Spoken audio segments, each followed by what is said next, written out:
You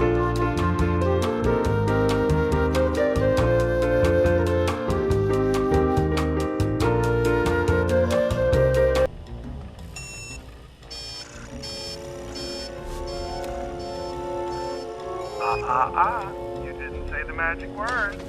Please! Alright, I guess, since you guys asked so nicely, let's go show off Earthzone. Now, this is my team for Earthzone.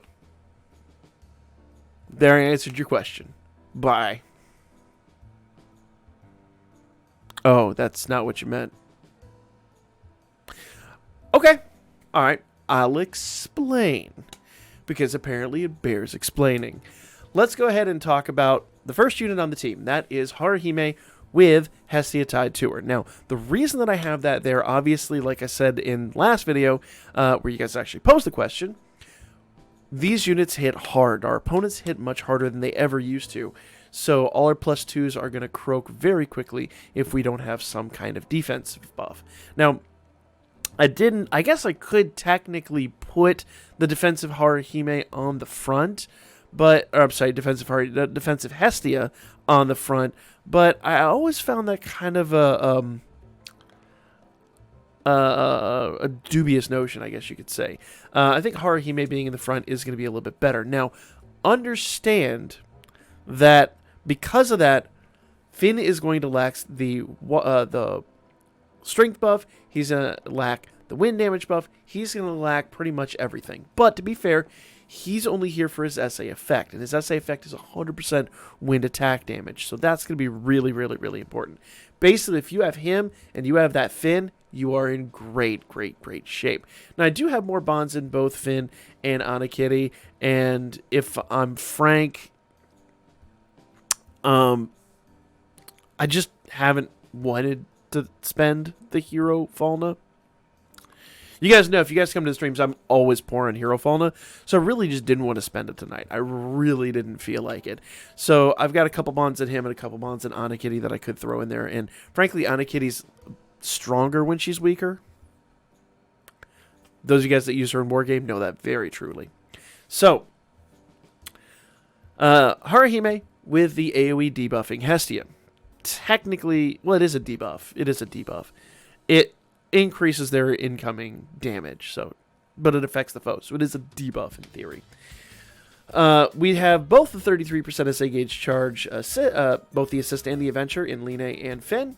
Then I've got the attacking Finn. Wind Finn is very, very, very good. A strong unit, hard-hitting, and his SA is second to none. With the exception of Raoul, because while he does 60% strength, magic, and wind damage, he does 100% wind damage.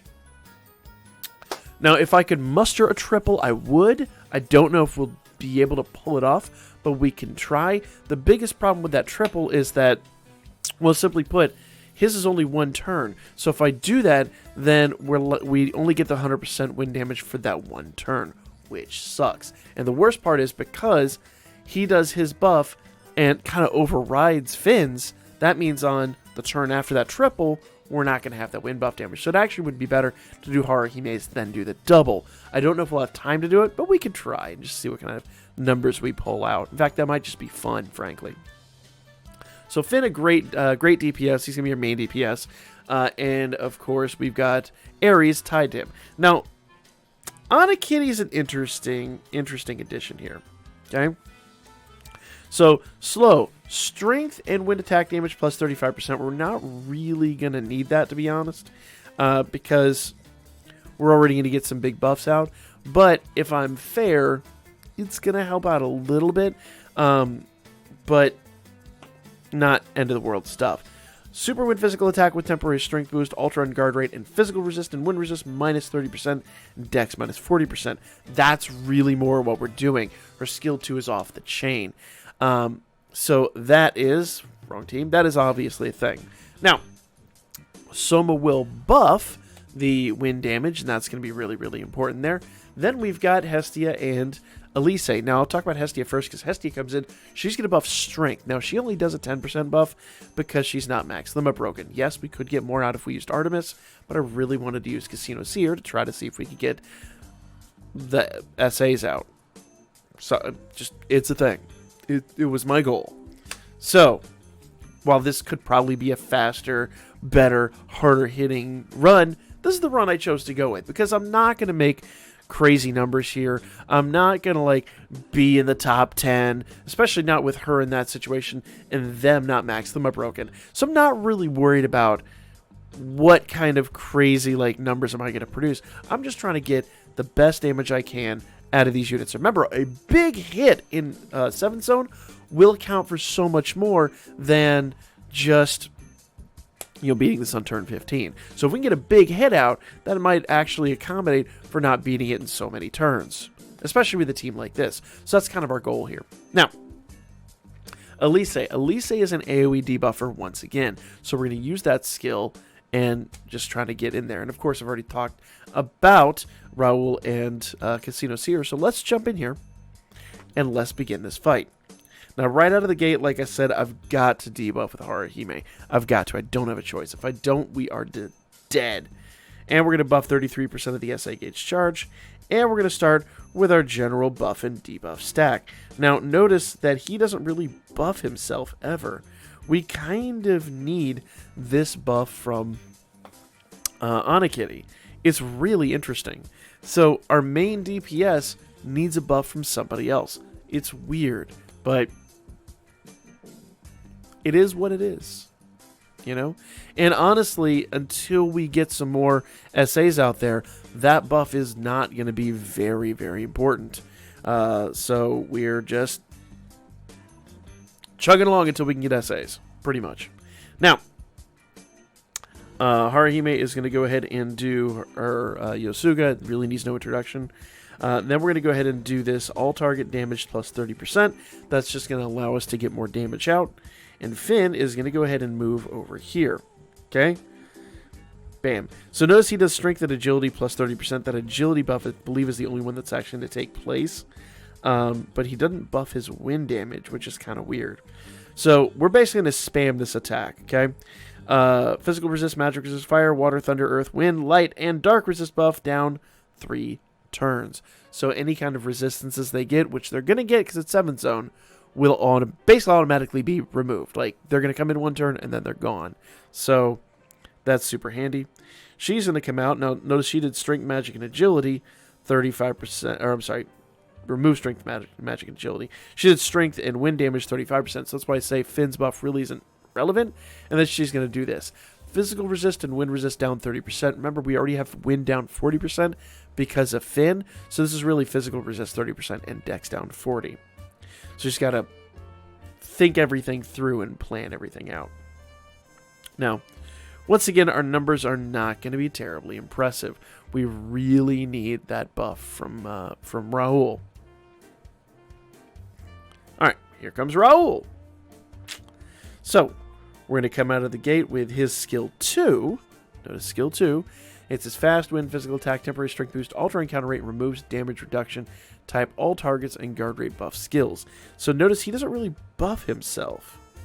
He really kind of doesn't. Now I could do this and get extra attacks, but I really kind of, honestly, I don't even really need that. I can just spam skill 1. I can just spam skill 1. And then he's just going to get extra attacks from turn 4 on.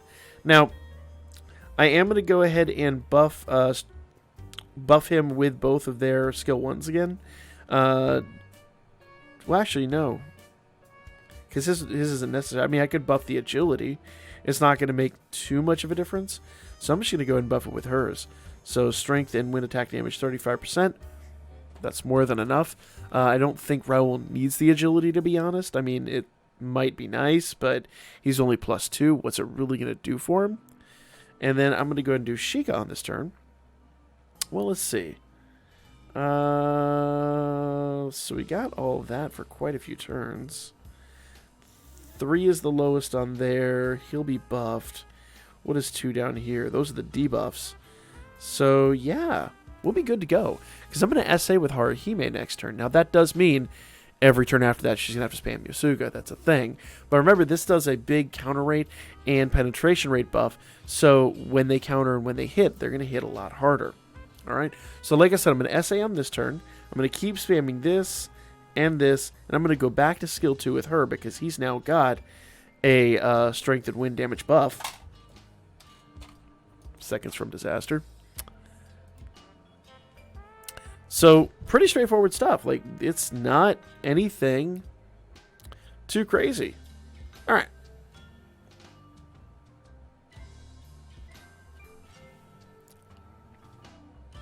So this is going to give everybody strength 100%.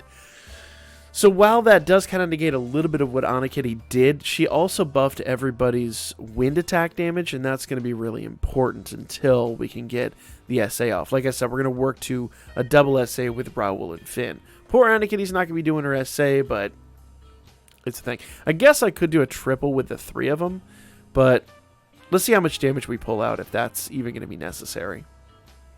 Alright, so from this turn on, we're going to be doing Yosuga. Everything should still be in place. We still have some stuff that's like 1 turn, but that's fine. That's not the end of the world. So, yeah. Let's move on. Now, like I said, we're going to go ahead and do his buff whenever we can. So we're just going to do everybody's biggest attack here. And now we should start seeing their health melt away. Notice every hit is just chipping away at that health a little faster and a little bit faster. There we go.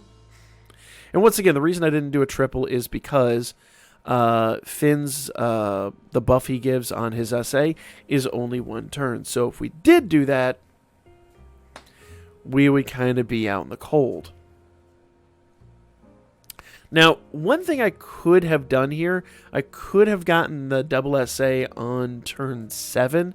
Had, instead of Elise, I had put on someone who buffs SA gauge charge 1 more time. Done like Chigusa or Water Reverie or someone like that. Would have easily gotten the double SA on turn 7.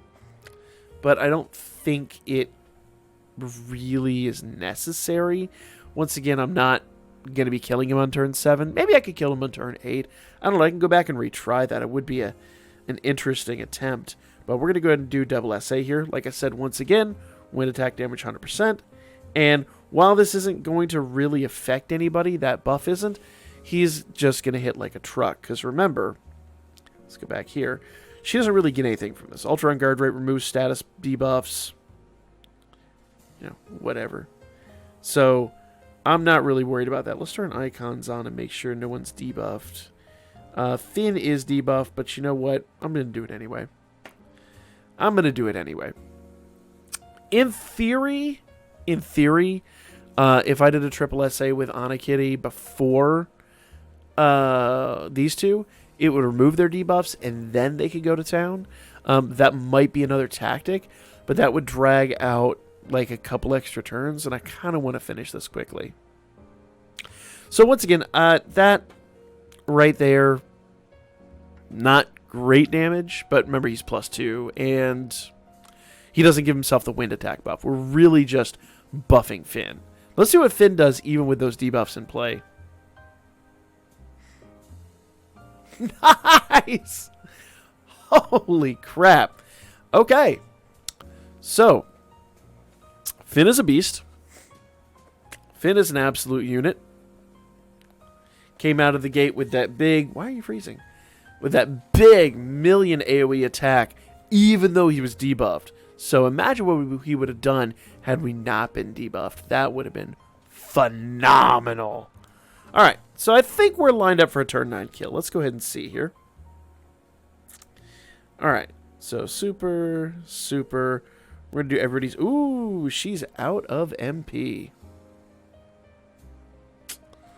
That is what it is. Ah, we're not going to get the turn 9 kill. Alright. Let's go and do one more SA with Finn and see what he does. I'm sure this is it. So we got a turn 10 kill. I'm really curious how Reveria would have affected this. Obviously, he wouldn't have gotten that much more damage because we didn't have the AoE debuff in play. But still a respectable hit. But I'm curious how the triple SA would have affected this. if that maybe would have cleared it a little bit faster. So if you'll give me a moment. Moments later. Let go. That probably does mean I should have, on turn 2, had Anakitty not do her skill 2. Should have probably just done a base attack there, because her, she's lacking in the MP department a little bit. Her skill 2 is a moderately, not insanely, but moderately expensive attack. So More moments later. And now we could build to a quad, but if I'm honest here, I just don't know that that's gonna do anything. Truly, honestly, this probably, because remember, it's only one turn. So we would have gotten a quad on turn 9, which would have been really nice, but the buffs all expire after that. Well, the wind buff expires after that. So we'd have to rebuff wind, and I don't know that we would have gotten enough early damage out to do anything. So, yeah, nothing really crazy there. I'm not expecting too much out of Finn, though. Notice our strength debuffs are removed. So, maybe... I think I said Finn. Raoul. Finn is the one I'm focusing on, because Finn is the one that's going to do wild and crazy damage.